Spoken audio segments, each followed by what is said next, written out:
Hi friends, welcome to Sabina சமையல். இன்றைக்கி வந்து மைதா மாவு வச்சு இன்றைக்கி சூப்பரான ஒரு முறுக்கு ரெசிபி தாங்க பார்க்க போகிறோம். அதுக்கு வந்து நான் மைதா மாவு இந்த கப்பில் ஒரு 1.5 கப் எடுத்து வச்சுருக்கேன். அப்புறம் ஒரு 1/4 கப்பு, இந்த 1.5 கப்பு மாவுக்கு ஒரு 1/4 கப் பொட்டுக்கடலை எடுத்து வச்சுருக்கேன். அதே கப்பில் தாங்க. இப்போ தண்ணி நல்லா கொதிக்க வச்சு மேலே வந்து ஒரு தட்டு வச்சு அதுக்கு மேலே ஒரு துணி ஒன்று போட்டுக்கணும்.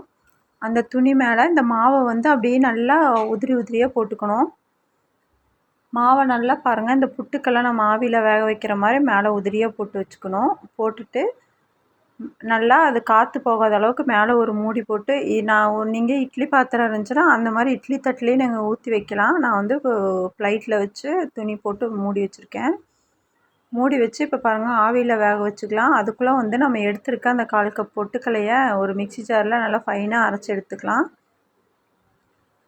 ஃபைனாக அரைச்சி எடுத்துகிட்டு இப்போ அதை வந்து ஜலிக்கிறதுக்கு நான் கொட்டி வச்சிட்டேன். அதுக்குள்ளே மாவும் நம்மளுக்கு வெந்தவுடனே மாவையும் சேர்த்து நம்ம அதில் கொட்டிக்கலாம். இப்போ மாவு பாருங்கள், இப்போ நல்லா நம்ம வெந்து வந்திருக்கு. அந்த கட்டி கட்டியாக இருக்குது பார்த்திங்களா, அந்த கட்டி கட்டியாக இருக்கிறத நம்ம நல்லா உடச்சி விட்டுக்கணும். இதுதான் கரெக்டான பதம். மாவு வெந்து வந்தது. நல்லா கட்டியை உடச்சி விட்டுட்டு நம்ம அதில் ஜலிக்கிறதுல போட்டு ஜலிச்சு எடுத்துக்கலாம். டக்குன்னு செஞ்சிடலாங்க. இது ஈஸியாக நம்ம வீட்டில் மைதா மாவு இருந்துச்சுன்னா மட்டும், அரிசி மாவில் மட்டும்தான் முறுக்கு செய்யணும்னு இல்லை, கோதுமை மாவுலேயும் முறுக்கு செய்யலாம். கோதுமை மாவுலேயும் நான் முறுக்கு செஞ்சு உங்களுக்கு ஒரு நாள் வீடியோ போடுறேன். இப்போ இதை நான் ஜலிக்கிறதுக்கு கொட்டிட்டேன். கொஞ்சம் சூடாக இருக்குது மாவு. அதை அந்த கட்டியை உடச்சி விட்டு அப்படியே நம்ம ஜலிச்சு எடுத்துக்கலாம். அந்த கடைசியில் அந்த இருக்க அந்த வேஸ்ட்டை வந்து நம்ம போட்டுடலாம். இப்போ பாருங்கள், இதே மாதிரி இப்போ எல்லாத்தையும் ஜலிச்சு எடுத்துட்டேன். இதில் வந்து கொஞ்சமாக தேவையான அளவு ஓமம் முதல்ல உப்பு போட்டாச்சு. இப்போ வந்து ஓமத்தை வந்து நல்லா நசுக்கி போட்டுக்கலாம். அப்புறம் நான் மிளகாத்தூள் போட்டிருக்கேன். மிளகாத்தூள் தேவைன்னா போட்டுக்கலாம். அப்படி இல்லைன்னா காரம் இல்லாமையும் கூட முறுக்கு வந்து நல்லா கிறிஸ்பியாக இருக்கும், நல்லா சாப்பிட்டுக்கலாம்.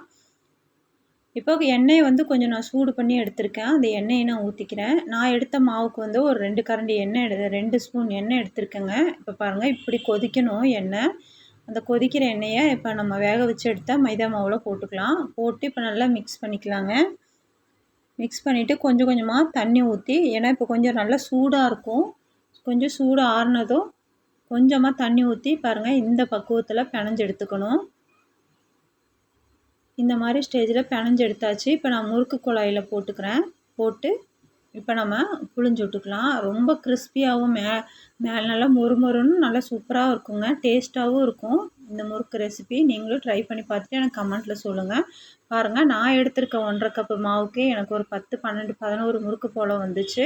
நீங்களே இதே மாதிரி ட்ரை பண்ணி பார்த்துட்டு எனக்கு கமெண்ட்டில் சொல்லுங்கள். நான் மிளகாத்தூள் போட்டனால தான் இது ரெட்டிஸாக வந்திருக்கு. மிளகாத்தூள் நம்ம தேவையில்லைன்னா ஒயிட் கலரில் வரும் இந்த முறுக்கு. பாருங்கள், எவ்வளோ கிறிஸ்பியாக நம்ம உடச்சி பார்த்தோன்னா எவ்வளோ நல்லா மொறுமொறுன்னு இருக்குன்னு பாருங்கள்.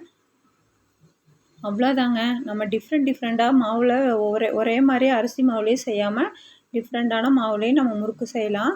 இதை பார்த்து நீங்களும் இதே மாதிரி ட்ரை பண்ணி பாருங்கள். நீங்கள் ஜாஸ்தியாக செய்யணுன்னா அதுக்கு தகுந்த மாதிரி மாவு எடுத்துக்கோங்க. அவ்வளோதாங்க இந்த வீடியோ. இந்த வீடியோ உங்களுக்கு பிடிச்ச மறக்காம எங்கள் சேனல் சப்ஸ்கிரைப் பண்ணுங்கள். அடுத்த வீடியோ சந்திக்கலாம். பாய்.